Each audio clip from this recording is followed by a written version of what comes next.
Honda's 5th generation CR-V has evolved into a more sophisticated mid-sized SUV that's cleverer, classier and more efficient. It can certainly reach a wider audience this time round, thanks to the availability of either hybrid power or a fresh 1.5 litre VTEC petrol unit that can be ordered with an optional 7-seat cabin configuration. Honda hopes that, as a result, you'll find this a hard car not to like.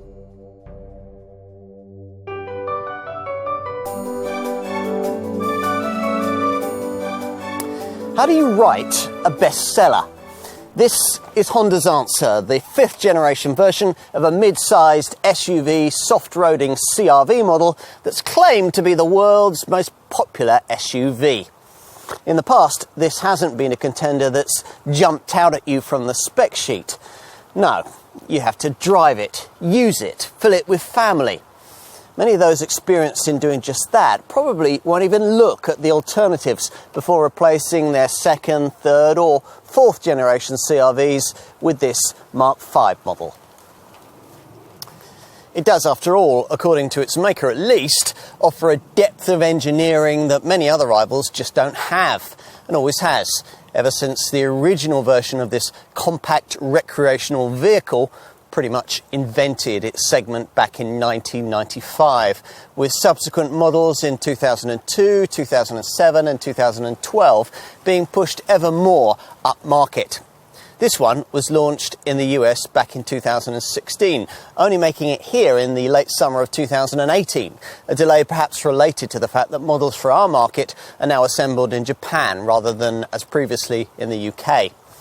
Whatever the provenance, brand loyalty and trusted quality will certainly be needed if the CR-V success story is to continue in a marketplace now well overstocked with tempting alternatives. Well aware of that and needing to shore up the appeal of a car that accounts for over a quarter of its total European sales, Honda's thought long and hard about the kind of crossover this Mark V model CR-V should be. As a result, some pretty fundamental decisions have been taken. A key one is the introduction of a 7-seat cabin configuration as an option for the very first time. That's a change enabling this car to now cover both the C and the D segments of the SUV market, or, if it makes more sense, allowing it to now rival not only, say, a 5-seat Volkswagen Tiguan, but also a 7-seat Volkswagen Tiguan Allspace. If you're happy to stick to 5 seats, you might be interested in the news that Honda's back with hybrid power of the non-plug-in petrol-electric variety, a key option to keep more frugally minded folk in the CR-V fold now that diesel's been ditched. If you don't need this car to be electrified, you'll be offered a couple of versions of a new 1.5 litre VTEC petrol unit, which, like the 2 litre hybrid, can be had with or without all-wheel drive. What else? Well, a longer wheelbase has freed up more interior space in a cabin that's now of much higher quality, as the Japanese maker seeks to also position plusher versions of this car as credible alternatives for buyers currently looking at premium brand models in this segment. Plus, as you'd expect, there are smarter looks, stronger standards of safety and more equipment features. In other words, this CR-V has sharpened up its act. But by just how much? We're about to find out.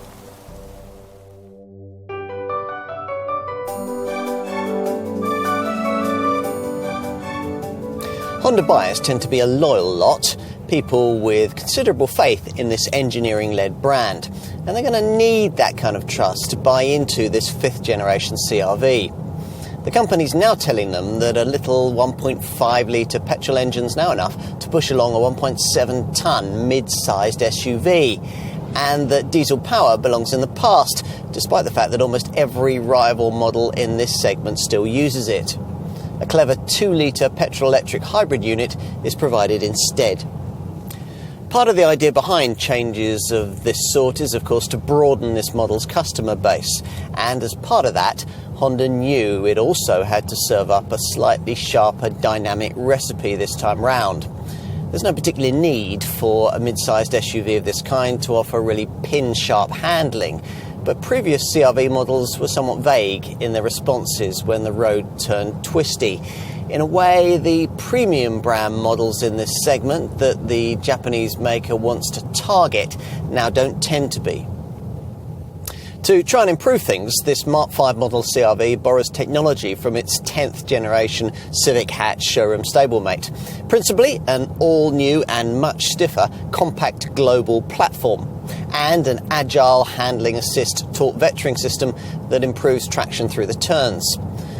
Now, talking of traction, the brand has updated its 4x4 technology, introducing a more proactive, real-time all-wheel drive with intelligent control system.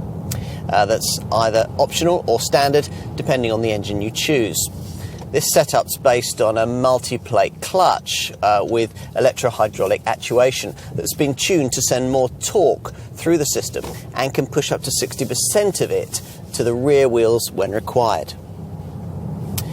You probably won't be expecting these various improvements to transform this car into something capable of staying with, say, a similarly sized rival BMW SUV through the corners, and you'd be right. But there's no doubt that the 5th generation version of this Honda can carry more speed through the bends than any of its predecessors. Not that you'd necessarily know that based purely on this car's level of steering feel and body control. It's probably as good as it needs to be for its intended target market, but to be frank, we'd hope for a bit more. I referred to this model's fresh 1.5-litre VTEC turbo petrol engine earlier. That's borrowed from the Civic 2, though the version of that unit used here is fitted with a smaller, more responsive turbocharger and features in 2 states of tune, developing either 173 PS in concert with manual transmission, or, as in this case, 193 PS paired up to a belt-driven CVT auto gearbox. This is the first time that turbo petrol power has been seen on a CR-V, and the object here has been all about maximising the benefits of forced induction without diluting the responsive advantages of the VTEC valve timing electronic control system that's distinguished Honda engines since the 90s. As with most smaller capacity turbocharged power plants of this kind, this one doesn't deliver much below 2000 RPM, but above that the VTEC setup quickly gets into its stride, offering a slightly quicker throttle reaction and more even levels of pulling power than most rival units. There's still only a pretty modest amount of torque, mind you, 220 Newton meters of it in the 173 PS variant. To give you some perspective, the 1.5-litre TSI 150 PS unit found in rival Volkswagen Group models develops 250 Newton meters. Now, that means you tend to find yourself revving the base version of this Honda rather more than perhaps you'd want to maintain anything approaching reasonably rapid progress. 62 miles an hour from rest in a front-driven 173 PS 1.5-litre VTEC CR-V occupies 9.2 seconds en route to 130 miles an hour, aided by a slick-shifting manual gearbox. With all-wheel drive, the figures are only fractionally affected. With a slightly lustier level of torque on tap in the 193 PS 1.5 VTEC model I'm trying here, 243 Newton meters, you'd expect the car to feel a little more lively. In fact, the reverse is true, mainly because of the non-negotiable CVT auto transmission that must be paired with the engine in this state of tune. Honda claims it's worked hard to try and dial out the elastic band feel that belt-driven autoboxes like this one tend to have, usually expressed after sharp throttle application with a momentary pause, then a flare of revs, followed initially by not much discernible extra forward motion. Unfortunately, that kind of reaction's still much in evidence here, though if you adopt the kind of relaxed, unhurried demeanour that suits this car best, you'll hardly ever notice it. There are a couple of useful features engineered into the CVT gearbox though. Early downshift during braking, or EDDB, increases engine speed to assist you during braking and to allow for quicker re-acceleration once you reapply the throttle. Similar is the fast off feature, which maintains engine revs in a situation where you've applied the accelerator, then rapidly released it, as you might say if you've prepared to pass a vehicle but then found yourself temporarily unable to complete the manoeuvre because of a vehicle in the next lane. In such a situation, fast off maintains engine speed so that when you can recommence the overtake, you're immediately in the right rev range to be able to do it. And when it is in the right rev range, there's really not too much wrong with this particular variant's performance. The 30 to 70 mile an hour increment occupying a very reasonable 8.4 seconds. For reference, rest to 62 miles an hour in a 193 PS 1.5 VTEC CRV, a derivative only offered with all-wheel drive, occupies 10 seconds dead on the way to 124 miles an hour. I should tell you about the alternative hybrid version of this Honda, which arguably represents a more complete CRV package, if you can afford the significant price premium necessary for it. Thanks to a combination of electrification and a larger capacity 2-litre VTEC petrol engine, which together produce 315 newton meters of torque, progress in this model is more relaxed. Something further aided by the fact that the non-negotiable auto gearbox that you have to have with hybrids, in this case, ditches a CVT rubber band transmission for a proper fixed gear setup that allows a direct connection between the moving parts. For the time being, Honda hasn't used its iMMD hybrid tech to deliver a plug-in package to CRV hybrid buyers, but it's a pretty sophisticated setup nonetheless. The combustion power plant aided by 2 electric motors, one for propulsion and another for generating electricity that gets stored in a lithium-ion battery. Depending on road conditions and the way you want to drive, the powertrain switches between 3 modes: hybrid, EV and engine. Only in the least efficient engine drive mode is the petrol motor connected directly to the wheels, which is the setting you'd be in if you were to replicate this variant's claimed rest to 62 mile an hour sprint time of around 9 seconds or the top speed of 112 miles an hour. For far more of the time though, you'll be using electric assistance to a lesser or greater extent. In hybrid drive, the engine's there to supply power to the generator, which in turn provides it to the propulsion motor. Finally, in its EV setting, this Honda will be fully electric, though your operational range under milk float mobility, when the battery is fully charged, will be only 1.2 miles. You can also use paddles provided behind the steering wheel to maximise engine braking energy regeneration, so charging up the battery faster and increasing the amount of time the system can switch away from petrol power. Should we talk about off-piste stability? It might seem pretty pointless given that the all-wheel drive system on offer here is intended for icy mornings and muddy car parks rather than trips into the wilderness. Honda, though, wants us to notice that lighter forest tracks are now more within the CRV's remit, thanks to a 35mm increase in ground clearance this time round.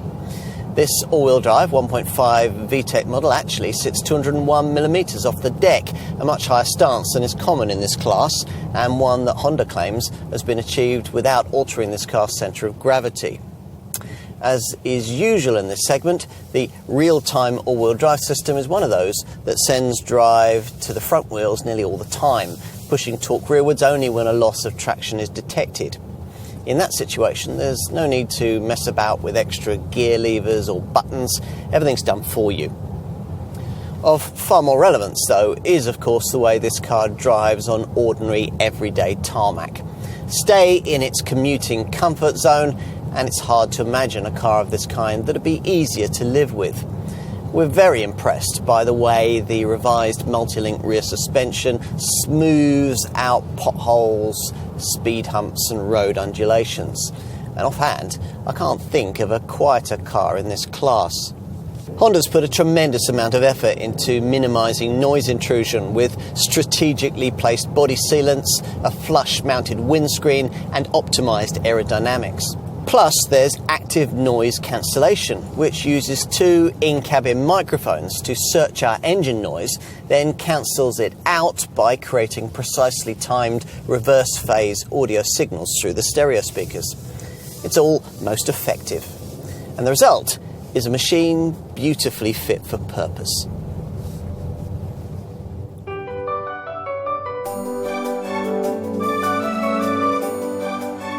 When it comes to automotive design, the more people you have to please, the less distinctive the end result is likely to be.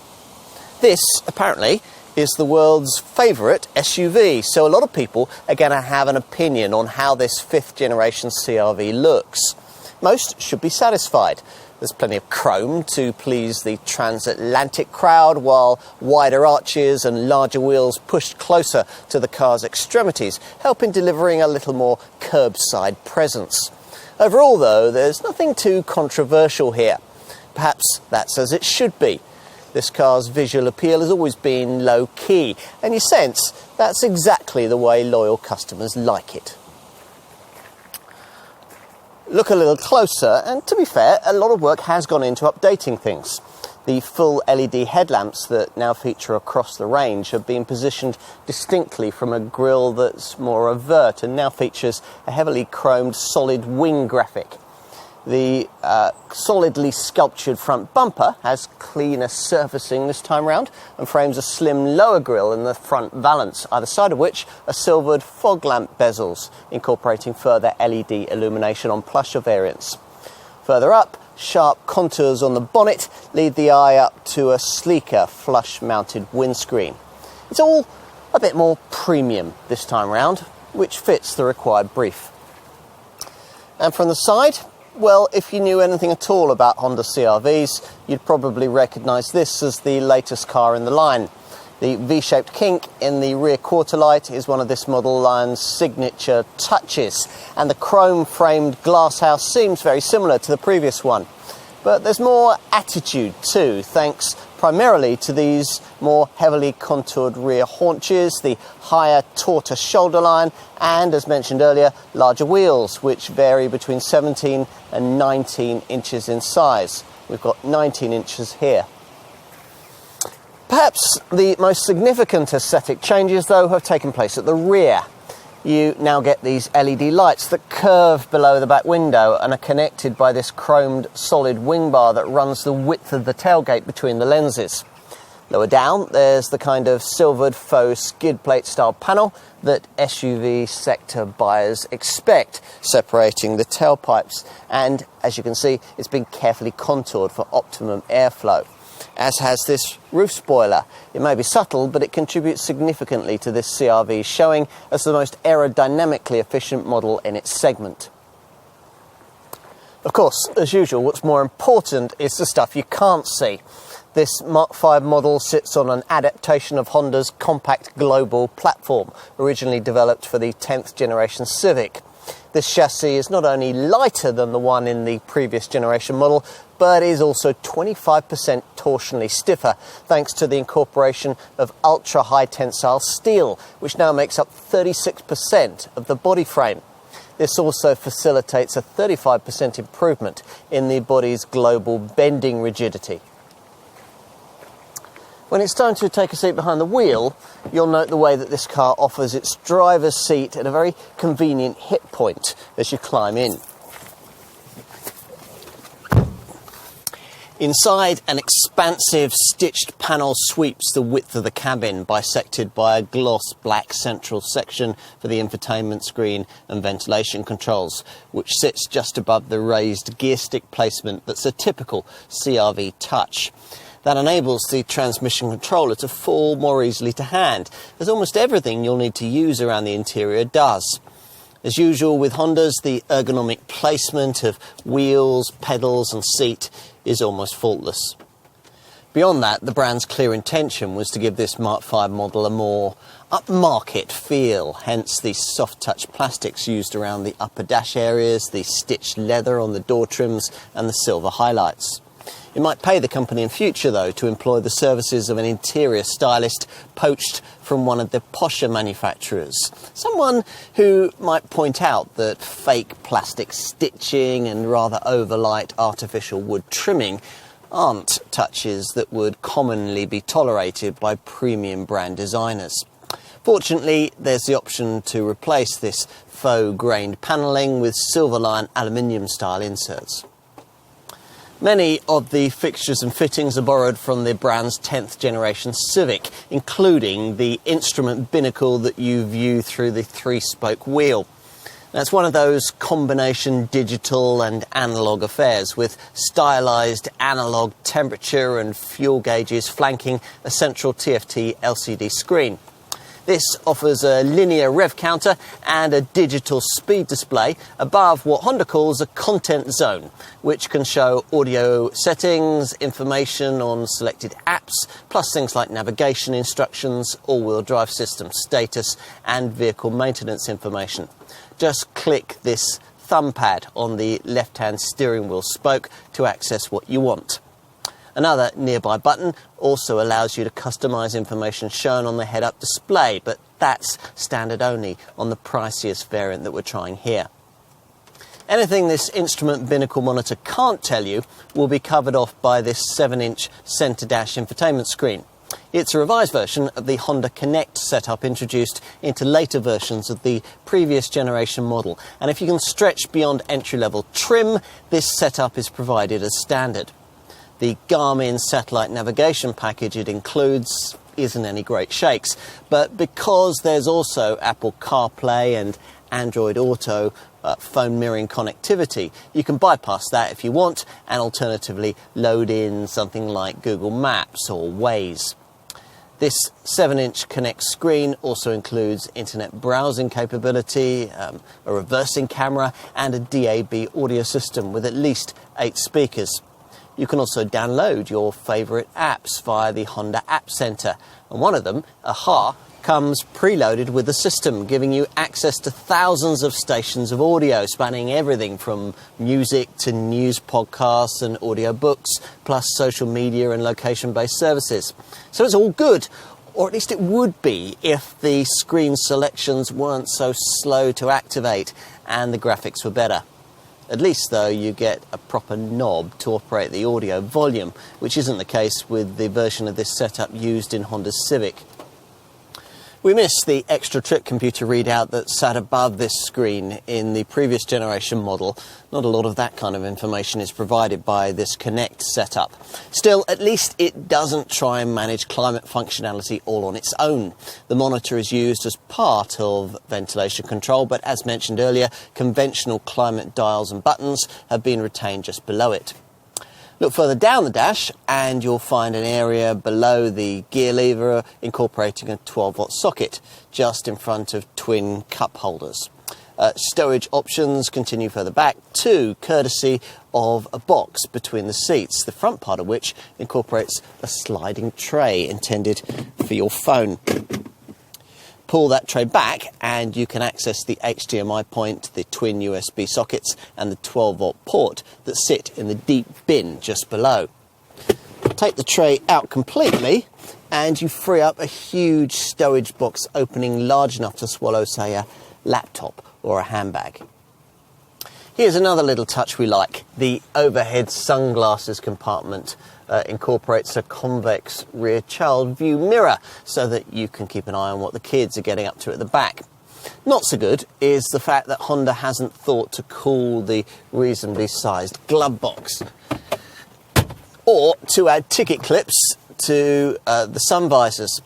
Plus, this compartment by the driver's right knee isn't lidded, so will probably deposit its contents into the footwell the first time you throw the car into a roundabout. Honda says that this compartmentalised door bin is 48% longer this time round, but it still seems rather narrow. What else? Well, if you come to this model fresh from its direct predecessor, you should feel it to be more spacious in here. There's 5mm more headroom and 16mm more hit room than before. As for all-round visibility, well, thinner A-pillars and a lower set bonnet certainly aid that when you're looking forward. There's been a reduction of 60mm in the body area not visible to the driver. Deep front side windows and large door mirrors make it easy to see out of the side too. Over the shoulder view, well, that could be better. The car's tapering rear window line rather hiding obstacles that you might be about to hit at each rear corner. That'll be a problem if you opt for entry-level trim that lacks the rear parking sensors and reversing camera fitted to all variants further up the range. Okay, let's take a look in the back seat. Though this 5th generation model shares pretty much the same dimensions as its predecessor, the wheelbase, the gap between the front and rear wheels, has increased by 40mm over the previous model, so it ought to be usefully more spacious inside. This wide opening door will make it easier for parents to reach inside and strap up child seats too. Once seated, you'll find that, as promised, it really is very spacious back here indeed by class standards. If you're struggling to justify the premium required for a CR-V over what you pay for a slightly cheaper SUV that's Qashqai or Attica sized, here's where you'll do it. Instead of the relatively cramped conditions offered by models like that, there's room to stretch out a bit here, courtesy of a 50mm increase in legroom this time round, aided further by slim seat backs and the way that you can easily slide your shoes under the chair in front. There's around 800mm of leg space here. To put that into class perspective, a rival Mazda CX-5 would offer 730mm, while even a slightly larger segment contender like Skoda's Kodiaq only gives you 750mm. Headroom's good too, even if you've got a top variant like this one fitted with a panoramic glass roof. Or at least it is on this 5-door model. If you go for 3 rows of chairs in this car, you'll find that the necessary mechanism slightly raises the seat height, which might be enough to see taller folk positioned uncomfortably close to the roof lining. There's a downside to this 5-seat body style too, namely that it lacks the seat reclining and seat-based sliding features that you get with the 7-seat model, which will annoy owners of older CR-Vs who've enjoyed these features in the past. On the plus side, the prominent centre transmission tunnel that impedes practicality in the back of a Civic is replaced here by one that's relatively low, even in this all-wheel drive model, making it easier to accommodate 3 adults if need be. Rear folk get twin centre vents in a CR-V too, though no B-pillar vents.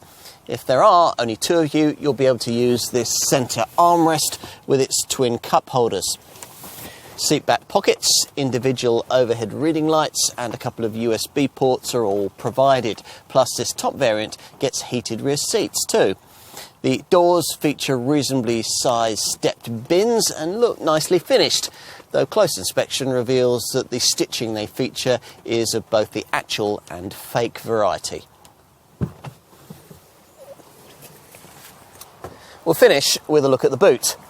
But on the way, make a few observations about the extra cost 7-seat cabin configuration. If you're thinking about selecting this option, bear in mind that this CR-V isn't one of those family SUVs that's large enough to take adults in its 3rd seating row with any degree of comfort. For that, you'll need a pricier model in this segment, like, say, Volkswagen's Tiguan Allspace or Hyundai Santa Fe, both cars that are around 100mm longer than this one. The fold-out rearmost chairs provided are okay for kids, but anyone above school age is probably going to complain mightily if you confine them at the very back of this car for any significant period of time. At least getting to the very back of a 7-seat CR-V is aided by the way that the 2nd-row seats slide forward by 150mm to widen the entry aperture. And the cargo area?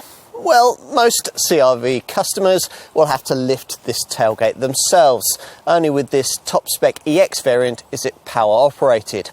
In this case, there's the option of opening it with a wave of your foot beneath the bumper if you find yourself approaching the car, key in pocket, laden down with bags. Plus, you can easily adjust the height that the hatch will rise to if you're in a low-ceiling garage or a cramped multi-storey car park. Once everything's opened up, you'll find that with this 5-seat 1.5 VTEC model, 561 litres of capacity is offered up. A stat that's competitive with class rivals, courtesy of the largest boot ever offered in a CR-V, 160mm wider than it was before. Now that capacity falls to 497 litres with the hybrid model. All those batteries have to sit somewhere. If you have a 7-seater and the 3rd-row chairs are in use, you'll only have 150 litres of space to play with, that figure rising to 472 litres with the 3rd-row seats folded forward. Anyway, with this conventionally engined 5-seat CR-V model, You get a very usable space thanks to only a small amount of wheel arch intrusion, with the area accessed via the lowest loading sill height in the segment. Now that makes it much easier to get buggies and suitcases in. There are deep recesses in either corner of the cargo bay, widening it enough to take the tonneau cover when that isn't in use. Plus, there's more space beneath the floor around the standard spare wheel that the hybrid and the 7-seat variants don't have the space to include. There are the usual 4 tie-down points. Straps are provided on the right-hand side, and Honda has remembered to include a 12-volt socket. They've forgotten to provide any bag hooks. You get an adjustable height boot floor too. We'd also want to specify the tough, durable boot tray that your dealer can provide to go on top of it. I'd also want to consider the extra cost cargo pack that allows you to subdivide the boot area. If you need more room and have long, narrow items to accommodate, you'll be disappointed to find that Honda provides neither a ski hatch or a 40-20-40 split for the second row backrest, either of which would allow you to take things like skis without disturbing a couple of rear-seated folk. In a CR-V, you'd have to fold the second row backrest for something like that. Courtesy of neat catches in the cargo bay sidewalls, at least the one-handed process of flattening the 60-40 split rear bench is straightforward.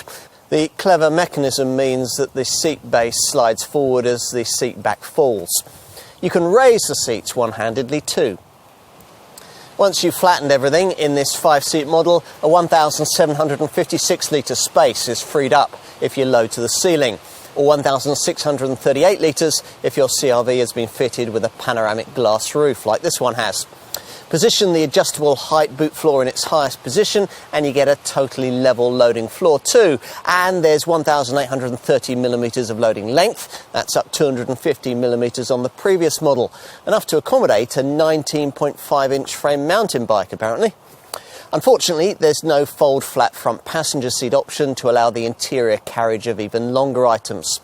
In a hybrid CR-V with the second row backrest folded, you're looking at a 1,694 litre capacity. In a 7-seat model with the second and third row seating folded, you're looking at a total capacity figure of 1,503 litres and a loading length of 1,800 millimetres.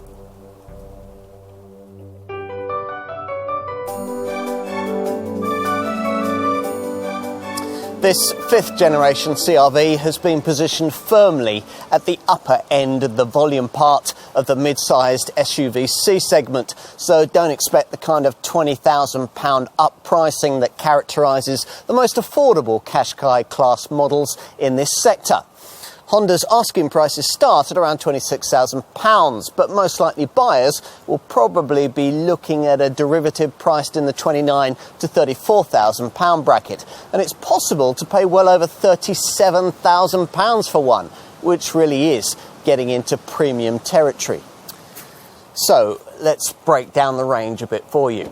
There are 3 engines, a couple of conventional 1.5 litre VTEC turbo petrol units, developing either 173 or 193 PS, plus a 2 litre non-plug-in petrol-electric hybrid with a combined output of 184 PS and a starting price of around £29,000.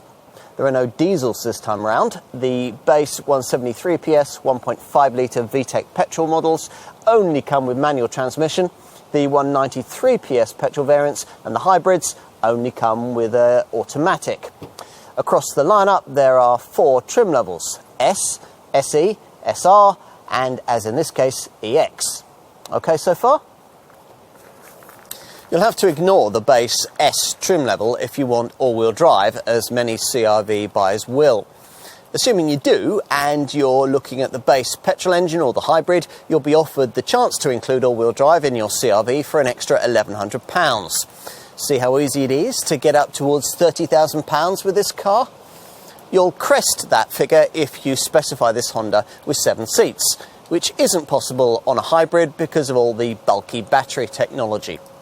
With the 1.5 litre VTEC turbo petrol units, a 7-seat cabin is, for some curious reason, only possible with an all-wheel drive variant for an extra £1,700. Despite that, up to 20% of CR-V buyers are expected to want 3 seating rows in this car. If you don't need this feature, we can't really see why you'd go for the more powerful 193 PS 1.5 litre VTEC turbo petrol model over the alternative hybrid. The latter petrol-electric option coming with a like-for-like premium of only about £800 and obviously being considerably more efficient. Well done if you're still with me. Now we'll get on to something, hopefully, a touch more straightforward. Namely, how this CR-V's pricing pitches it against obvious mid-sized rivals.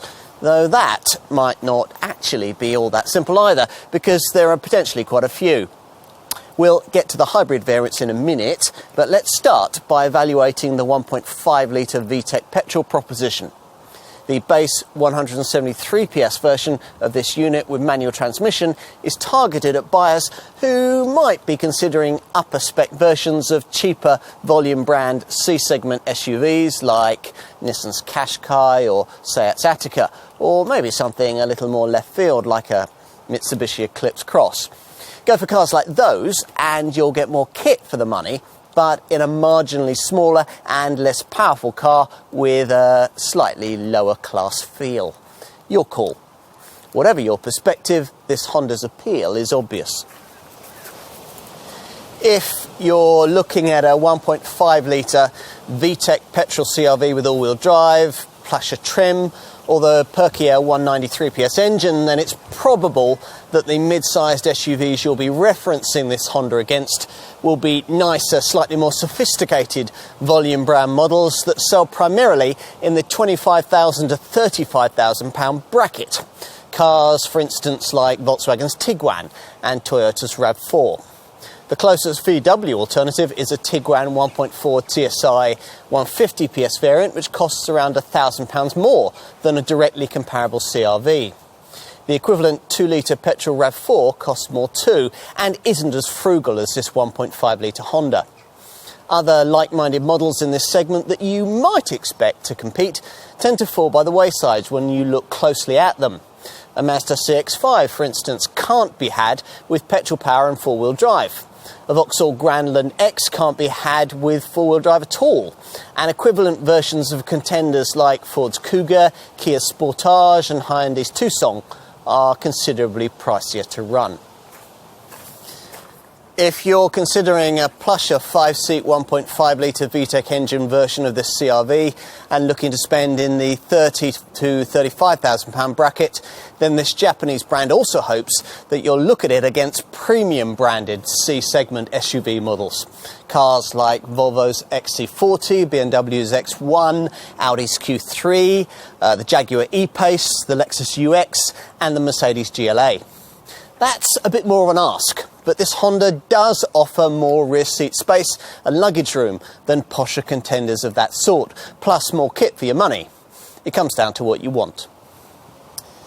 If you're considering a version of this Honda with 7 seats, in which case, as we said earlier, you have to have the 1.5 litre VTEC engine, you'll be a slightly different kind of buyer with slightly different alternative models in mind. These will be what the industry calls D-segment SUV contenders, the mid-sized models in this sector large enough to accommodate 3 seating rows. Popular models of this sort include cars like Skoda's Kodiaq, Seat's Tarraco and Volkswagen's Tiguan Allspace. Equivalent versions of the Skoda and the Seat might save you up to a couple of thousand, but have less power, an engine comment that also applies to the Tiguan Allspace, though that would only save you a fractional amount over an equivalent CR-V. Again, other like-minded models in this segment that you might expect to compete with a 7-seat version of this car tend to fall by the wayside when you compare their propositions closely to that of this Honda. For instance, if you were to go for a 7-seat Kia Sorento, Hyundai Santa Fe or Ssanyon Rexton, you couldn't have petrol power. A 7-seat conventional petrol Mitsubishi Outlander would cost much more to run. A 7-seat Peugeot 5008 can't be had with four-wheel drive. And a Ford Edge or a Renault Koleos, well, with one of those you couldn't have 7 seats or petrol power. Let's finish off with a few words on the distinct hybrid proposition that Honda's offering here to CR-V buyers. Now, the best known hybrid in the mid-size segment is Mitsubishi's Outlander PHEV, but that model's a plug-in variant. That's technology that you can't have on this Honda, and is priced way up in the £37,000 to £45,000 bracket, so isn't really a directly relevant rival. Mid-sized C-segment SUV plug-in models like plug-in versions of the Kia Niro and Peugeot's 3008 are more comparably priced against this Honda, but both are slightly smaller cars. As for more directly comparable non-plug-in mid-sized hybrid SUVs, well, there are currently 4. You could dismiss a petrol-electric Lexus UX quite quickly, as it's much smaller inside than a CR-V. And the 48-valve mild hybrid Kia Sportage and Hyundai Tucson models that cost about the same as a CR-V hybrid can't be had with petrol power. Closer competition is provided by the Toyota RAV4 2.5-litre hybrid, but that car's slightly pricier than this Honda. Well done to you if you followed us through all of that comparative stuff or engaged in a little of it yourself. If that's the case, then you probably come to much the same conclusion as we have, namely that though CR-V pricing might initially look a little high, it's actually being very thoughtfully pitched for pretty reasonable value when you take into account the kind of product that you're getting. If, having decided that, you're minded to want to buy this car, you'll be wanting to know just how generous Honda has been with the standard spec. So let's take a look at that now. Most of what you're likely to really need is included, even with entry-level trim. So even base S models get 17-inch alloy wheels, dusk-sensing full LED headlights with LED daytime running lights, powered heated mirrors, and an alarm immobiliser. Inside you get climate control, Bluetooth for your phone, driver's seat height and lumbar adjustment, cruise control with a speed limiter, and clever one-touch folding rear seats. There's also a 5-inch intelligent multi-information display from which you can control a decent quality 8-speaker DAB stereo system, which includes USB and iPod connectivity. Plus, there's a much wider package of camera-driven safety features than base versions of the previous model used to include. More on that in a minute. We're less keen on the artificial light wood cabin garnish that Honda launched this car with. Fortunately, silver lion turned aluminium style inserts are available as an alternative. On 5-seat models, you also get a standard space saver spare wheel, which amazingly isn't always included on cars of this kind. Unfortunately, in 7-seat variants there isn't room for it. You can't have a spare wheel in the hybrid either. Most CR-V buyers, though, will be starting their perusal of the lineup from the next trim level up, SE. As we suggested earlier, you need to be at least at this point in the range if you're to have the option of either all-wheel drive or 7 seats. The most significant feature an SE-trimmed CR-V will enjoy over a base-spec model is the Honda Connect 7-inch colour infotainment touchscreen, which this time round comes complete in all its forms with Garmin satellite navigation. Via the Connect screen, you can also access the DAB tuner, use Apple CarPlay and Android Auto smartphone mirroring, and download apps from the Honda App Centre. AHA for internet radio comes preloaded on the system. The standard rear parking camera that you get with this trim level works off this screen too. Now, other included SE spec features run to larger 18-inch alloy wheels, front halogen fog lights, rain sensing auto wipers, leather for the steering wheel and gear knob, front and rear parking sensors, and an auto dimming rearview mirror. 5-seat SE models get an extra speaker for the audio system too. Inevitably, though, of course, the real niceties are to be found on the plusher models. If you can stretch to SR spec, the standard equipment broadens to include leather upholstery, keyless entry, roof rails, privacy glass, ambient lighting, and a windscreen wiper de-icer. The front seats become heated and add lumbar support and height adjustment for the front passenger, while the front fog lights become LED illuminated and gain a cornering function. Finally, if you can stretch to the top of the range, you'll get yourself an EX spec CRV like the one we're trying here. This flagship level of trim is identifiable by 19-inch wheels and by its inclusion of an opening panoramic glass roof. Other EX features include a head-up display, a hands-free access powered tailgate and heat for the steering wheel and the rear seat, plus front driver's seat powered adjustment with memory settings. On to options. Beyond the chance to add in all-wheel drive or, with the 1.5 VTEC petrol engine, add in 7 seats, there aren't that many. Honda prefers that buyers should trade up to a plusher trim level for additional items. However, there are a few things the brand hopes you might want to look at. For a start, you're almost certainly going to be paying your dealer extra for your choice of colour, because the only one that comes as standard is a rally red solid shade. Beyond that, there are a range of premium paint colours, or you can pay even more for the lustrous crystal red paint that we've got here. Staying with aesthetic considerations, a couple of extra cost packs may be of interest. You might want the premium pack that gives you side body protectors, doorstep garnishes, front and rear mudguards and elegance spec carpet mats. There's also the illumination pack that gives you puddle lights and illuminated doorstep garnishes. Or you could use the Aero Pack, which includes sleeker front and rear aero-style bumpers, a tailgate spoiler and running boards. That latter feature, by the way, can be ordered separately.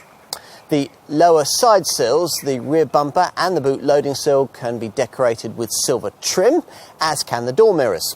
Plus, you could add an upper tailgate spoiler and side window wind deflectors.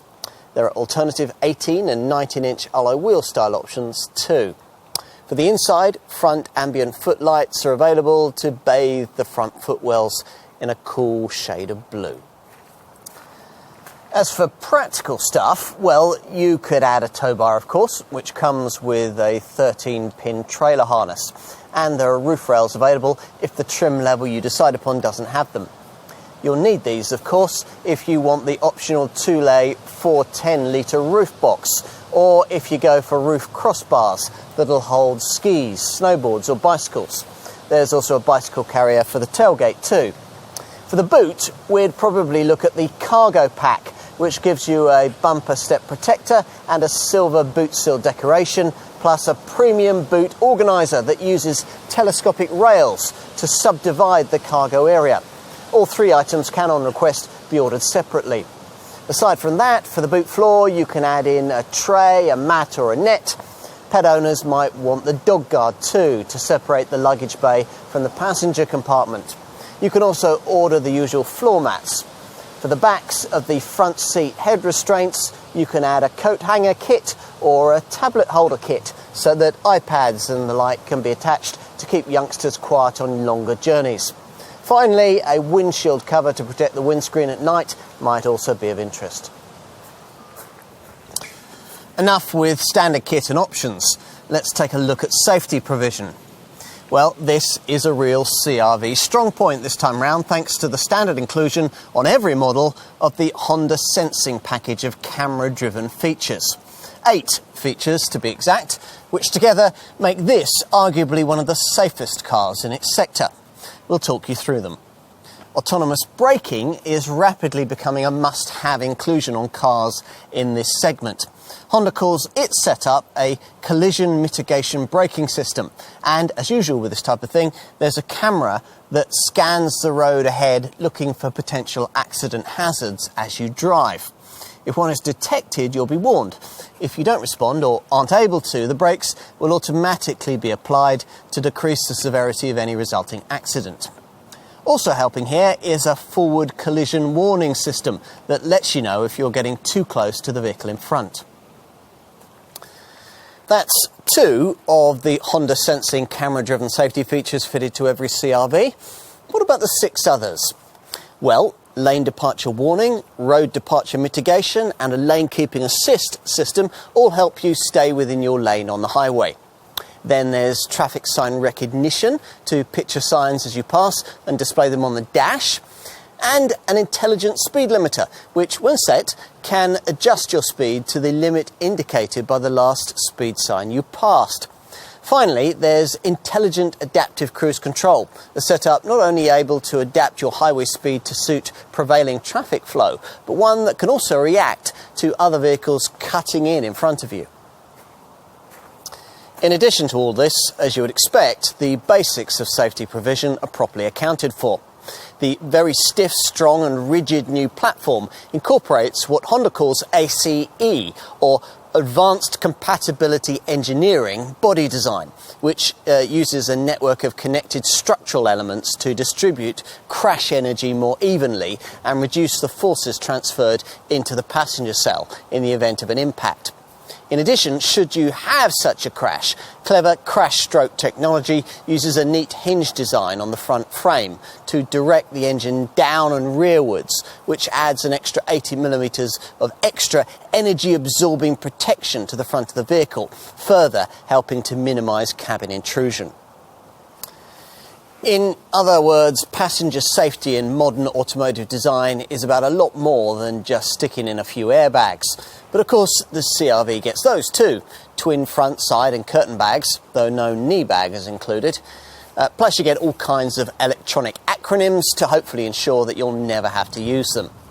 There's an agile handling assist system to help with corner turning and vehicle stability assist, Honda's version of the kind of ESC stability control system you'd now expect on a car of this kind. Also par for the course is an ABS braking setup with emergency braking assist to aid in panic stops advertised to following motorists by automatically activating brake and hazard warning lights. Other standard safety features include hill start assist to stop you from drifting backwards on uphill junctions, active front head restraints to minimise accident whiplash, and ISOFIX child seat fastenings, plus a tyre deflation warning system and a front end section of the car designed to minimise pedestrian injuries. There's also an emergency call system that in the event of an accident will automatically alert the rescue services with your exact GPS location. Fit a tow bar and you get trailer stability assist to reduce trailer sway too. Want more? Well, if you avoid entry-level trim and choose an automatic model, that intelligent adaptive cruise control will come fitted with a low-speed following feature that, if you come across the tailback on the highway, will automatically slow you right down, if necessary to a complete halt, then seamlessly move you off again back up towards your preset speed. If you want more, then you'll need the plusher SR and EX trim levels that gain two further camera-driven features. Blind spot information works on the move to stop you from dangerously pulling out to overtake if there's a vehicle in your blind spot. And the cross-traffic monitor helps you know if vehicles are approaching as you reverse out of a bay.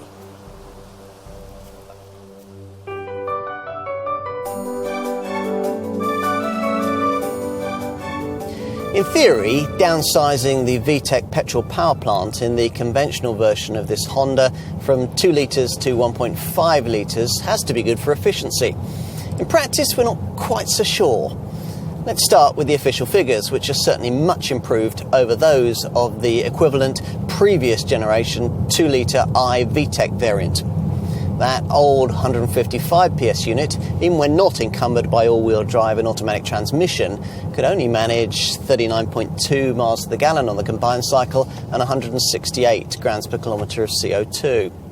Now this 5th generation CR-V's 173 PS, 1.5 litre VTEC turbo power plant, in contrast, delivers 44.8 miles to the gallon on the combined cycle and 143 grams per kilometre of CO2 when front driven, or 42.8 miles to the gallon and 151 grams per kilometre in all-wheel drive guise. Here we're trying this engine in its uprated 193 PS form, which has to be had with auto transmission and all-wheel drive, and which returns 39.8 miles to the gallon and 162 grams per kilometre of CO2. Honda reels off lots of engineering reasons why such efficiency improvements have been achieved, apart obviously from the 1.5 litre engine's smaller size. There's a dual VTEC feature that varies the timing of both the intake and the exhaust camshafts independently and continuously for optimised combustion. And the exhaust valves are sodium filled so that they cool more easily, helping to create a leaner fuel mixture that reduces emissions. Class-leadingly sleek aerodynamics are aided by an active grille shutter system, which sees air inlets beneath the chromed Honda badge on the nose open only as far as they need to for engine cooling. Plus, the all-wheel drive system's been revised so that when torque transfer to the rear wheels isn't required, such as during high-speed cruising, the propeller shaft to the rear wheels is decoupled to reduce mechanical drag. It all sounds good until you take account of the fact that a little 1.5-litre engine with a relatively small amount of pulling power, 220 newton metres in the 173 PS model, is being asked to pull along 1.7 tonnes of family SUV. That inevitably means that this power plant will usually be working harder than is optimum for maximum efficiency. And, sure enough, we've struggled to record much more than around 32 miles to the gallon from it in the course of this test. Doubtless, on a longer, more relaxed highway trip, you might get closer to the kinds of figures that Honda quotes. If you happen to be worried by this, your Honda dealer has a ready solution. The 2-litre hybrid model that's intended to interest loyal CR-V buyers who might otherwise be a touch disgruntled to find that diesel has been ditched this time round to suit the prevailing zeitgeist. The IMMD, that's Intelligent Multi-Mode Drive hybrid tech, has been used before on the brand's US market Accord and Odyssey models, but this Mark V CR-V is the first of the company's European market cars to get it and will be a key contributor in the company's plan for 2/3 of its total sales to be of electrified models by 2025. In this form, the IMMD hybrid tech doesn't deliver a plug-in package, but it's certainly a lot more sophisticated than what was provided the last time Honda sold a petrol-electric model in our market, the Insight, that went out of production in 2014. In the electrified CR-V, you get a 2-litre VTEC engine aided by 2 electric motors, one for propulsion and another for generating electricity that gets stored in a lithium-ion battery. Depending on road conditions and the way you want to drive, the power plant switches between 3 modes: hybrid, EV and engine. Only in the least efficient engine drive mode is the petrol motor connected directly to the wheels. In hybrid drive, the engine's there to supply power to the generator, which in turn provides it to the propulsion motor. Finally, if you switch to EV, this Honda will be fully electric, though your operational range under milk float mobility, when the battery is fully charged, will be only 1.2 miles. Don't be discouraged by that last stat if you're a potential CR-V hybrid customer. The clever way that the IMMD setup constantly defaults to electrification means that if you're careful with the throttle in real-world use, this Honda will function fully electrically for around 80% of the time when in town, and still for more than 40% of the time at a 40-mile-an-hour cruise. Even at 62 miles an hour, it'll click into EV mode for around 1/3 of the time. You can also use paddles provided behind the steering wheel to maximise engine braking energy regeneration, so charging up the battery faster and increasing the amount of time that the system can switch away from petrol power. All of which might see you actually bettering the rather conservative official efficiency figures that Honda quotes. For the 2-wheel drive hybrid model, you're looking at 53.3 miles to the gallon on the combined cycle and 120 grams per kilometre of CO2. For the all-wheel drive hybrid that most customers will choose, the stats are 51.4 miles to the gallon and 126 grams per kilometre. For reference, the most comparable diesel model in the previous generation range, the 1.6-litre VTEC 160 PS manual gearbox all-wheel drive variant, managed 55.4 miles to the gallon on the combined cycle and 125 grams per kilometre of CO2. Take the cheaper cost of petrol into account, and it'd probably be true to say that this hybrid is just as cheap to run as the old diesel model. In fact, more so if you take cheaper benefit-in-kind taxation into account. So if you're reticent about switching, you can't really use advantageous diesel efficiency as an excuse. Now, whether all of this is sufficient to justify the £3,000 upfront list price difference between a 173 PS 1.5 VTEC CR-V model and a hybrid version is another question, of course. If your annual mileage is relatively low, it may not be. Whatever powertrain CR-V owners decide upon, Honda provides a series of driving tools to help them maximise possible returns. There's an engine start-stop system, of course. In addition, in the trip computer section of the vehicle info part of the Centre Dash Honda Connect screen, there are current drive and previous drive readouts, plus average fuel economy and range readings, along with a history section, all of it enabling you to better track your efforts towards frugality. As with the previous model, there's also an Econ button on the dash. When this is activated, a green leaf display appears in the instrument cluster and fuel economy is improved by automatic improvements to the throttle response, the engine control system and the air conditioning. As you drive with the Econ setting engaged, a super slim strip above the rev counter illuminates in a series of colours to flag up whether your driving style is conducive to maximum efficiency. If the car is being driven economically, the strip glows green, slightly exceed the optimum level of throttle control, and the strip will then glow white and green. And during heavy acceleration and deceleration, it will glow white. Of course, overall running costs aren't just about fuel and CO2 readings. There's plenty else to consider. The extent of expected depreciation, for example. The good news here is this fifth generation model hangs on to its value impressively. As a result, the Honda is among the best in this sector, with a residual value of 40% after 3 years and 60,000 miles for the 1.5 VTEC EX variant that I'm trying here. That's competitive with rival premium brand models and much better than you'd get from most volume maker mid-sized SUVs. Now, that may compensate to some extent for insurance costs that may be a little higher than those of rivals.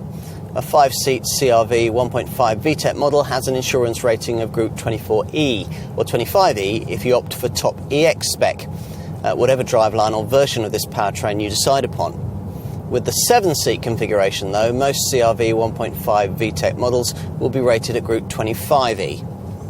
As for the warranty, well, it's the usual 3-year package, though in this case, the coverage does last for up to 90,000 miles rather than the 60,000 mile cap imposed by most rivals.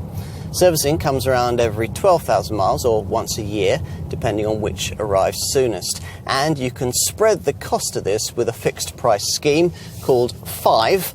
It includes 5 years worth of maintenance, an extended warranty for this period, and roadside assistance, breakdown cover, should the unexpected happen.